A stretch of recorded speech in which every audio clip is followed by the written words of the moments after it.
नमस्कार दोस्तों। हरियाणा मुझे लगता है कि भारतीय जनता पार्टी के लिए एक सिरदर्द का सबब बना ही रहेगा।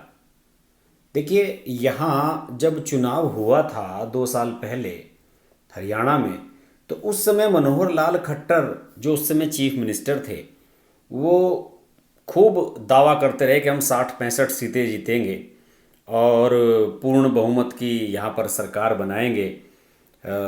उन उसके अलावा पूरा जोर उन्होंने लगाया था। उन्होंने पार्टी हाईकमान से ये भी कह दिया था कि आप मुझे केवल टिकट बांटने की परमिशन दे दीजिए, मैं अपनी मर्जी से टिकट बांट दूं, उसके बाद मैं पार्टी को यहाँ शानदार जीत दिलाकर रहूँगा। और बीजेपी ये मान रही थी कि 90 में से 50 से ज़्यादा सीटें बीजेपी आसानी से जीतेगी। लेकिन देखिए, जब मौका आया तो बहुमत में भी कमी पड़ गई और सीट बनाने में, अपनी सरकार बनाने में खट्टर साहब को दोबारा नाको चने चबवाने पड़े थे। अगर 10 विधायकों वाली जननायक जनता पार्टी दुष्यंत चौटाला वाली जेजेपी ये साथ नहीं आती तो बस बन ली थी खट्टर साहब की सरकार दोबारा। और मैं आपको बताऊं कि उस समय जब ये चुनाव हुआ था, 2019 की ये बात है, जब ये चुनाव हुआ था तो उस चुनाव के साथ ही महाराष्ट्र में भी चुनाव हुआ था। और नरेंद्र मोदी ने 2014-15 में जो प्रयोग हरियाणा और महाराष्ट्र में किया था, वो प्रयोग पूरी तरह फेल रहा था। क्या प्रयोग था?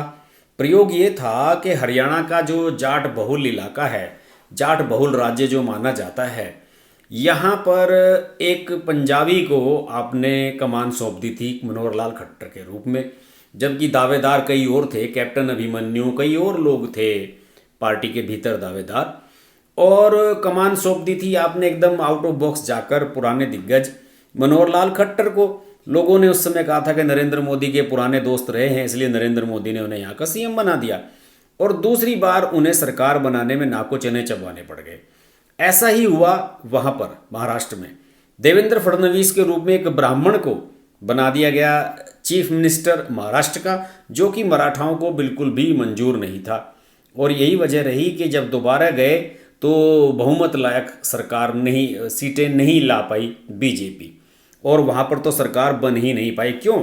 शिवसेना ने साथ देने से मना कर दिया। शिवसेना ने कहा कि हम अपना चीफ मिनिस्टर बनाएंगे, और शिवसेना एनडीए से, बीजेपी से नाता तोड़कर कांग्रेस और एनसीपी के साथ मिलकर सरकार चला रही है महाराष्ट्र में।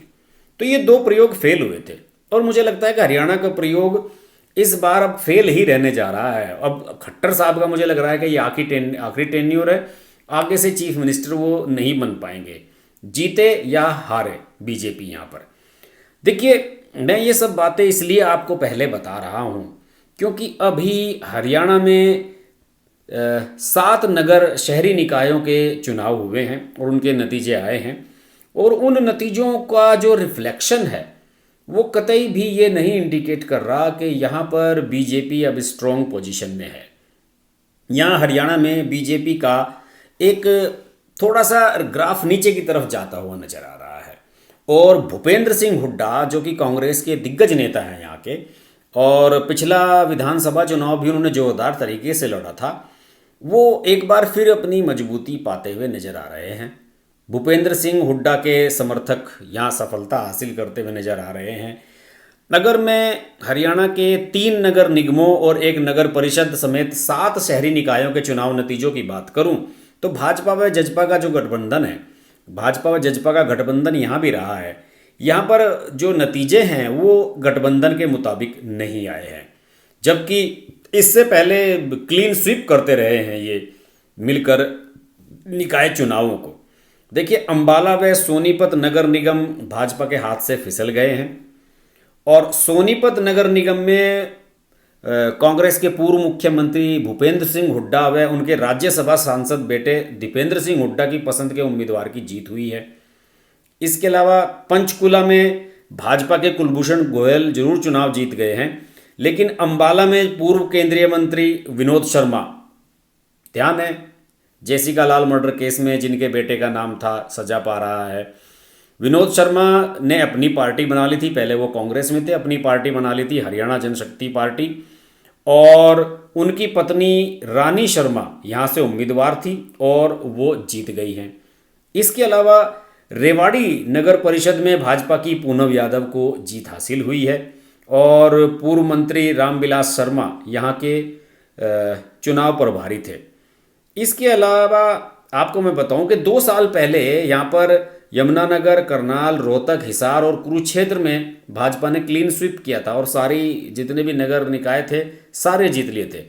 लेकिन हाल ही में जो बड़ौदा का उपचुनाव हुआ था, आपके याद होगा, बड़ौदा सीट जो खाली हुई थी वहाँ पर उपचुनाव हुआ था। बीजेपी ने योगेश्वर दत्त को मैदान में उतारा था जो पहलवान थे और उन्हें हार का सामना करना पड़ा था। वहाँ भी हुड्डा ने अपने प्रत्याशी को जीत दिलवाने में सफलता हासिल की थी।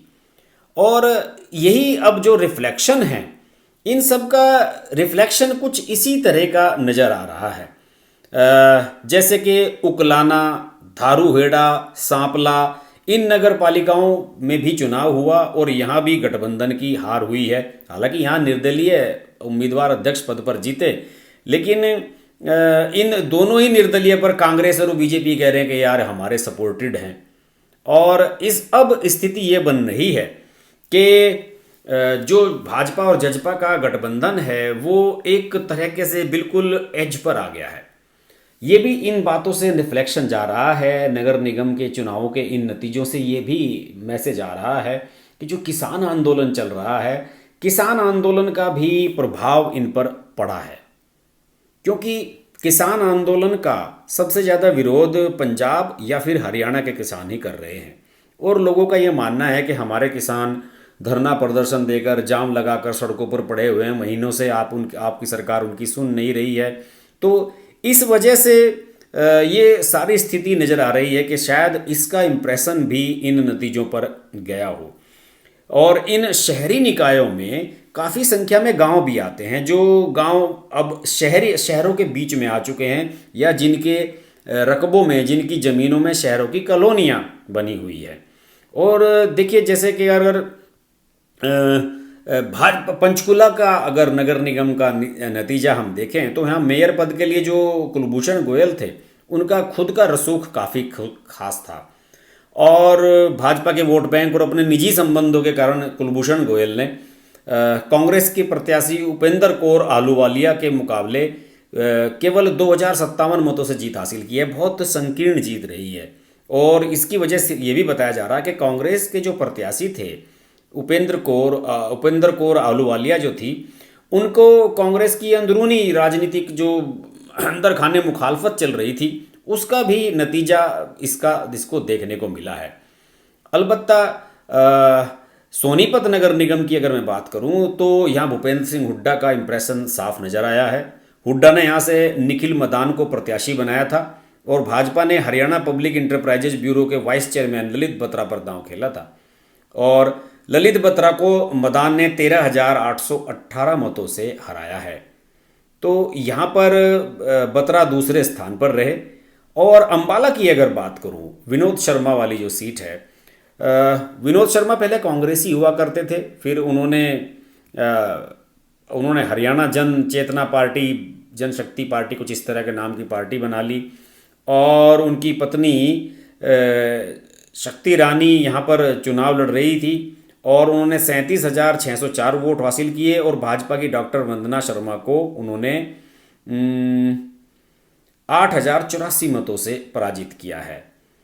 और यहाँ पे अब स्थिति ये है कि तीनों ही जो नगर निगमों के चुनाव थे मेन उनमें कांग्रेस और भाजपा दोनों ने ही सिंबल पर चुनाव लड़ा। रेवाड़ी नगर परिषद में केवल चेयरपर्सन पद पर कांग्रेस ने सिंबल पर चुनाव लड़ा और भाजपा ने वार्ड में भी सिंबल पर प्रत्याशी उतारे। रेवाड़ी में पूर्व शिक्षा मंत्री प्रोफेसर रामविलास शर्मा का इंप्रेशन देखने को मिला और यहाँ से भाजपा चेयरपर्सन उम्मीदवार जो थी पूनम यादव, वो जीत हासिल करने में सफल रही और उन्होंने निर्दलीय उपमा यादव को हराया।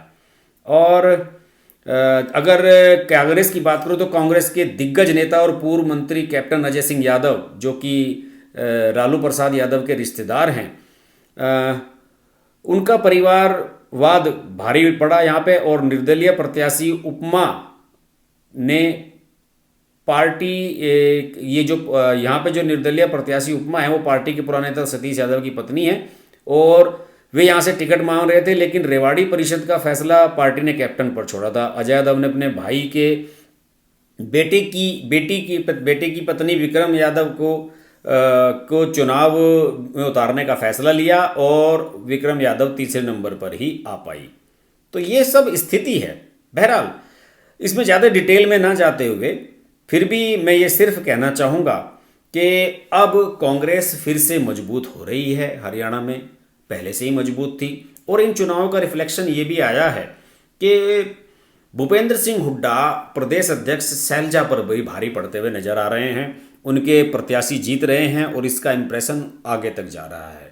अब हो सकता है कि अगली बार जब चुनाव हो यहाँ पर विधानसभा के हरियाणा में, तो हो सकता है भूपेंद्र सिंह हुड्डा अपने बेटे दीपेंद्र हुड्डा को चीफ मिनिस्टर पद के लिए आगे बढ़ाएं और कांग्रेस हाईकमान पर प्रेशर डाल लें कि वो उनके नेतृत्व में चुनाव लड़ें। बहरहाल खट्टर साहब की यहाँ पर बात खट्टी हो गई है और जजपा के साथ गठबंधन वैसे ही नाजुक मोड़ पे है। जजपा ने कहा है कि अगर किसान आंदोलन में किसानों का जरा सा भी नुकसान हुआ तो वो गठबंधन से समर्थन वापस ले लेंगे।